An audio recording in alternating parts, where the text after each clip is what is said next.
हाय बच्चे लोग, my name is serious. आज हम लोग जो प्रैक्टिकल करने वाले हैं वो 12th स्टैंडर्ड का मतलब केमिस्ट्री के लिए सबसे कंपलसरी प्रैक्टिकल है, मोस्ट इम्पोर्टेंट है और आप लोगों को ये आएगा 10 मार्क्स के लिए। तो लेट्स स्टार्ट। तो जैसे मैंने बताया कि ये हमारा फर्स्ट प्रैक्टिकल है सिलेबस का एंड सबसे पहले जब भी हम कोई प्रैक्टिकल स्टार्ट करते हैं the most important part is what is the aim of the experiment. So I know आप लोगों का पर्पस मार्क्स है कि मार्क्स मिलेंगे, बट उससे भी बड़ा जो पर्पस है दैट इज कि हमारा मेन रीजन क्या है, हम लास्ट में क्या फाइंड आउट करने वाले इस प्रैक्टिकल के अंदर। So the aim of this experiment is to determine the concentration in terms of molarity of KMnO4 by titrating it against standard solution of oxalic acid. अब इसका हिंदी में मतलब समझ लेते। इसका मतलब ये है कि हमारे पास में दो केमिकल्स है, एक केमिकल जो हम खुद बनाएंगे जिसका हमें वॉल्यूम कॉन्सेंट्रेशन दोनों पता होगा, और दूसरा केमिकल जो आपके टीचर्स आपको देंगे, तो आपको फर्स्ट वाले केमिकल की हेल्प से सेकेंड वाले का कॉन्सेंट्रेशन फाइंड आउट करना है। So at the end of the practical आपको जो आंसर मिलेगा दैट विल बी KMnO4 का concentration in terms of molarity, मतलब उसका यूनिट मोलैरिटी। जैसे लेंथ के लिए सेंटीमीटर मीटर यूनिट्स होते हैं, वैसे ही कॉन्सेंट्रेशन के लिए मोलैरिटी यूनिट होता है। ठीक है, सो ये प्रैक्टिकल दो पार्ट्स में डिवाइडेड है। पहले फर्स्ट वाला पार्ट करेंगे, देन सेकेंड वाला करेंगे। The first part is to prepare the standard solution of oxalic acid. जब भी आप सोल्यूशन प्रिपेयर कर रहे हो तो आप बोल के प्रिपेयर करो कि आप एग्जैक्टली क्या करने वाले हो, तो आपको बाद में प्रॉब्लम्स नहीं होगी जब आपका वाइवा होगा। सो यहाँ पे what we are preparing 0.1 molar जो कि इसका कॉन्सेंट्रेशन है, 100 ml जो इसकी वॉल्यूम है of oxalic acid solution. So let's start. First part है वो है preparation of 0.1 molar oxalic acid solution. तो आपको पता होना चाहिए आप कौन सा सॉल्यूशन बना रहे हो, ऑक्सैलिक एसिड, उसके बाद में कितनी वॉल्यूम में बना रहे हो 100 ml, एंड क्या कॉन्सेंट्रेशन होगा 0.1 मोलार जो मैं प्रिपेयर कर। तो सबसे पहले आपको वॉच ग्लास लेनी है, ये आपका वेइंग बैलेंस है, मतलब वे केमिकल जिसके ऊपर वे करेंगे। पहले इसको ऑन करो, यहाँ से ऑन करो, उसके बाद में ये ऑक्सैलिक एसिड को लेके आपको ट्रांसफर करना है वॉच ग्लास में। एंड हमें वेट कितना चाहिए था 1.26 gram, so it has to be exactly 1.26 gram. तो उसके लिए आप टैप टैप करके इसको ऐड करो ताकि बहुत एक्स्ट्रा ऐड ना हो जाए। Now it is 1.26, so exact 1.26 ग्राम है।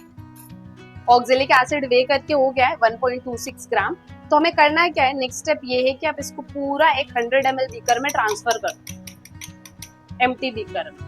अब इसके अंदर भी थोड़े से ग्रेन्यूल्स दिख रहे, उनको भी हम वॉश करके ट्रांसफर कर देंगे इसके अंदर। उसके बाद में इसके अंदर सम क्वांटिटी ऑफ वाटर लेके, डिस्टिल वाटर लेके इसको मिक्स करना है स्टरर की हेल्प से। सो मिक्स इट, एंड क्योंकि ये क्रिस्टलाइन सॉलिड है तो ये जल्दी से डिसॉल्व हो जाता है। You don't have to put in more efforts for that. तो नीचे से देखना है कि हाँ अभी और इसको डिसॉल्व होना बाकी है। तो मिक्स इट, और इसके अंदर पानी कितना लोगे वो आपके ऊपर है, क्योंकि हमें इसके अंदर 100 ml का सोल्यूशन बनाना है। So you can take up to like 30 to 40 ml of water in this. Mix it, after mixing you have to transfer the solution into standard volumetric flask.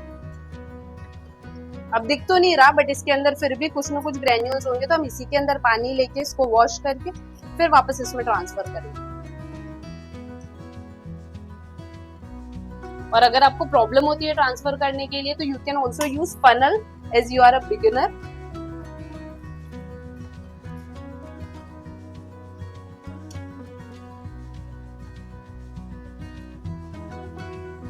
ठीक, अब एक क्वेश्चन ये है कि इसके अंदर हम सोल्यूशन फिल कितना करेंगे। तो यहाँ पे आपको एक बहुत थिन लाइन दिख रही होगी, वो इसका 100 ml है, ना कि पूरा यहाँ तक बढ़ना। तो यहाँ तक फिल करेंगे तो हमारा 100 ml सोल्यूशन बन जाएगा।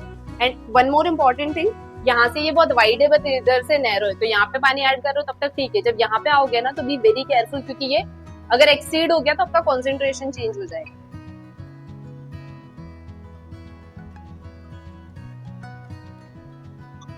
So as you can see जो थिन लाइन है इसके यहाँ पे हमारा सोल्यूशन है, इससे थोड़ा सा नीचे हम 1-2 ड्रॉप और इसके अंदर ऐड कर सकते हैं, and the solution is prepared. So this is your 0.1 molar 100 ml oxalic acid solution. अब इसको हम यूज करेंगे आगे टाइट्रेशन करने के लिए। Now part 2 is titration. तो ये हमने सॉल्यूशन प्रिपेयर कर लिया, अब इस सेटअप के ऊपर आना। सो यहाँ क्या करना है, this thing is called as burette stand. इसको बोलते हैं ब्यूरेट, जिसके अंदर हम पोटेशियम परमैंगनेट सोल्यूशन फिल करने वाले हैं, जिसका हमें कॉन्सेंट्रेशन फाइंड आउट करना है। तो ये जो सोल्यूशन है इसको बोलते हैं पोटेशियम परमैंगनेट। बट ये सब कुछ शुरू करने के पहले आपको ब्यूरेट को वॉश करना है और उसके बाद में रिंस करना है। ना how do you do it? So आपको पहले नॉब चेक करनी है इसकी बंद है कि नहीं। इसकी नॉब को बंद करो, जो हमारे पास में वॉश बॉटल में वाटर है उसको ये करो एंड देन सिंक में खाली करो। सो this is how you wash burette. इसको आपको अपने घर के बर्तन के जैसे बहुत गस के धोने की जरूरत नहीं है, ठीक है, इट इजीली गेट्स वॉश्ड। इसके बाद में नंबर 2 स्टेप इज इसको रिंस करना। Now there is a difference between washing the burette and rinsing the burette. Rinsing का मतलब होता है आपको थोड़ा सा केमिकल लेना है इसके अंदर, जो भी आप इसके अंदर फिल करने वाले हो वो वाला केमिकल, एंड उसके बाद में इसको पूरे इसके अंदर रोल करना है ताकि इस ब्यूरेट की वॉल पे वही सोल्यूशन हो जो हम इसमें फिल करने वाले हैं, ना कि पानी। क्योंकि अगर पानी होगा और हमने ऊपर से सोल्यूशन फिल कर दिया तो उसका कॉन्सेंट्रेशन चेंज हो जाएगा, वो डाइल्यूट हो जाएगा solution. So therefore rinsing is a very important step. After this आप इसको ब्यूरेट स्टैंड में लगाओ, आपको आपका सोल्यूशन फिल करना है। अगेन अगर यहाँ पे प्रॉब्लम होती है तो you can also use funnel for this. Now question is इसको फिल कहाँ तक करना। तो पहले हमने 0 के ऊपर थोड़ा सोल्यूशन ले लिया, हमें इसका ये नोजल भी फिल चाहिए पूरा। तो हम क्या करेंगे, अब 0 पे सेट करेंगे, नीचे नोजल भी फिल हो जाएगी एंड 0 पे भी सेट हो जाएगी। डन। तो इसको 0 तक फिल कर लिया। Now I will tell you one important thing about chemicals. अगर कलरफुल केमिकल्स है तो उनके लिए हम हमेशा अपर मेनिस्कस देखते हैं, मतलब आपकी मार्किंग ऐसी है बट आपको सोल्यूशन ऐसे दिखेगा। मतलब जो कलरफुल सोल्यूशन होते हैं वो रिफ्रेक्शन की वजह से थोड़ा ऊपर दिखते हैं, और जो कलरलेस सोल्यूशन होते हैं उनमें हमेशा आपको एक डाउन कर्व दिखेगा अगर वो ग्लास की किसी अपैरेटस में है तो इसके लिए अगर कलरफुल सोल्यूशन है, ये आपकी मार्किंग है, तो वो ऐसे टच होना चाहिए अपर मेनिस्कस। और अगर कलरलेस सोल्यूशन है जैसे कि ये है और इसकी मार्किंग अगर ये है, तो जो कर्व डाउन कर्व बनता है कलरलेस सोल्यूशन के अंदर, तो वो ऐसे टच होना चाहिए, ठीक है। Okay, now coming to the titration part. So what you will do, ये हमारा फ्लास्क है, क्योंकि हम इसको कन्वीनियंटली ट्रांसफर कर पाए तो हम क्या करते हैं, पहले इस फ्लास्क का जो भी सोल्यूशन है उसको 100 ml के बीकर में ले लेते हैं। रीजन, इसकी जिराफ जैसी नेक है और इसको अगर हम ऐसे डायरेक्टली इसके अंदर पिपेट यूज करेंगे तो ये गिर सकता है, टूट सकता है। So for the convenience we are using this 100 ml का beaker. Now what you have to do, again आपको इसको भी वॉश करना है पिपेट को, एंड इसके बाद में पिपेट को रिंस करना है उस सोल्यूशन से जो हम पिपेट के अंदर फिल करने वाले, मतलब 0.1 मोलार ऑक्सैलिक एसिड। फिर उसके बाद में इसको थ्रो कर दो, क्योंकि हम रिंस कर रहे हैं, इसके बाद में इसको यूज कर सकते हैं, ठीक है। अब आपको इसके ऊपर भी एक थिन लाइन दिख रही होगी, तो ये इसका 10 ml है। 10 ml मतलब यहाँ तक नहीं बढ़ना है, सिर्फ यहीं तक लेना। तो अगर थोड़ा सोल्यूशन ऊपर भी आ जाता है तो कोई प्रॉब्लम नहीं है, ठीक है। आप ऊपर से पकड़ के रखोगे इसको, क्योंकि एयर प्रेशर नहीं है तो सोल्यूशन नीचे नहीं जाएगा। बट जैसे ही आप इसको हल्का सा लूज करोगे, क्योंकि हमें मार्किंग तक ही चाहिए ना, यहाँ तक का 10 ml है। अब हमें इसको रिलीज करना है कोनिकल फ्लास्क में, जो पहले से वॉश होना चाहिए। अब वापस से वॉश कर देते हैं। अब इस कोनिकल फ्लास्क के अंदर इसको ड्राई करना है एंड देन इसके अंदर जो हमारा 0.1 मोलार ऑक्सैलिक एसिड का सोल्यूशन है वो रिलीज करना है। आफ्टर दिस स्टेप, और अगर आपको चाहिए लास्ट वाली ड्रॉप भी आ जाए तो अपने हाथ को मस्त गर्म करो, यहाँ रखो, ऊपर रखो pressure, and the last drop will also come out temperature increase की वजह से।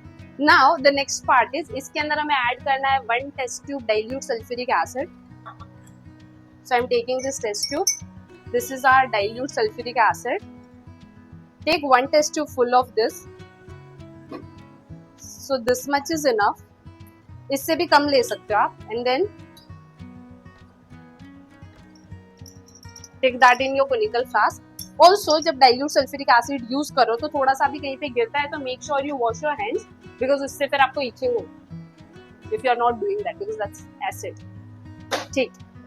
अब इसके बाद में नेक्स्ट पार्ट इज, क्योंकि रूम टेम्परेचर पे ये रिएक्शन बहुत स्लो होता है, तो इसके लिए हमें इसको हीटिंग के लिए रखना पड़ेगा। उसके लिए यू हैव टू कीप, पहले तो तुम्हें बर्नर ऑन करना है, तो इसके लिए नॉब को ऑन करो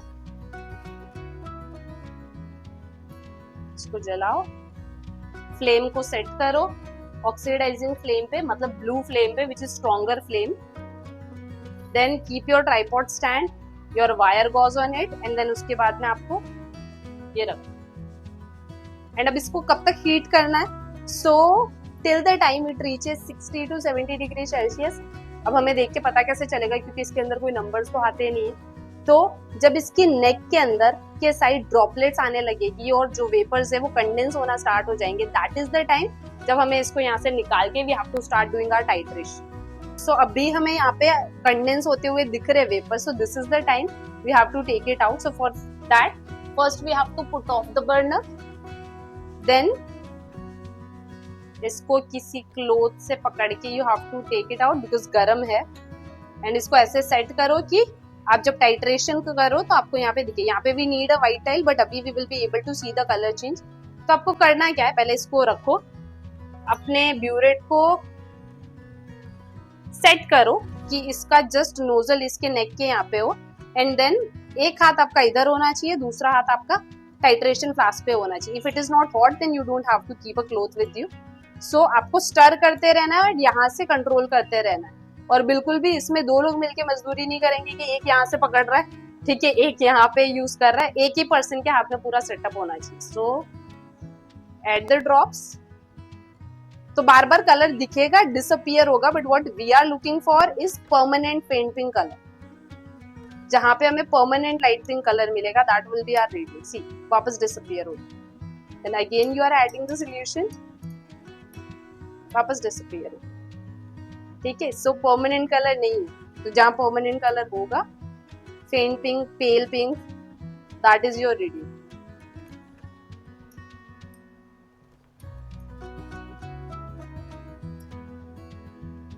सो कंटिन्यूअसली आपको आपके फ्लास्क को स्वर्ल करना है एंड इसको कंट्रोल में रखना है, क्योंकि जब हो जाएगा परमानेंट पिंक तब आपको इमीडिएटली इसको बंद भी करना होगा। एंड धीरे धीरे आपको ये दिखेगा कि कलर ज्यादा स्प्रेड हो रहा है। जहां कलर ज्यादा स्प्रेड हो रहा है ना, वहां पे after few drops there are chances that you will get your colour change.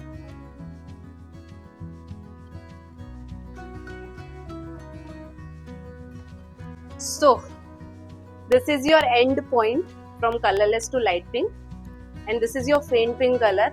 इसके अंदर बहुत सारे अलग अलग टाइप के शेड्स लेके मत आओ, क्योंकि उसके बेसिस पे you are not going to get marks. तो आपको यही कलर चाहिए, मतलब द पॉइंट। और इसके बाद में आप बहुत ऐड करोगे ना, और भी तो और डार्क पिंक होगा, बट हमें कलर्स नहीं चाहिए इसके अंदर। हमें वो पॉइंट पता करना है जहां पे हमारा जो रिएक्शन है वो कंप्लीट हो चुका है। ओके, नाउ इसके बाद में हम क्या करते हैं ना, ये एक बार हो गई। अब आपको यहाँ पे ब्यूरेट के अंदर देखना है, यहाँ से नंबर्स देखने 0 1 2 3 4 5 6, तो कहाँ तक हमारा जो केमिकल है वो कंज्यूम हुआ है। सो दिस इज योर 18.5 6 7 8। मैंने बोला था कलरफुल सॉल्यूशन का अपर मेनिस्कस देखते हैं, तो 18.8 हमारी रीडिंग है। इसको आपको लेके first burette reading note down करनी है।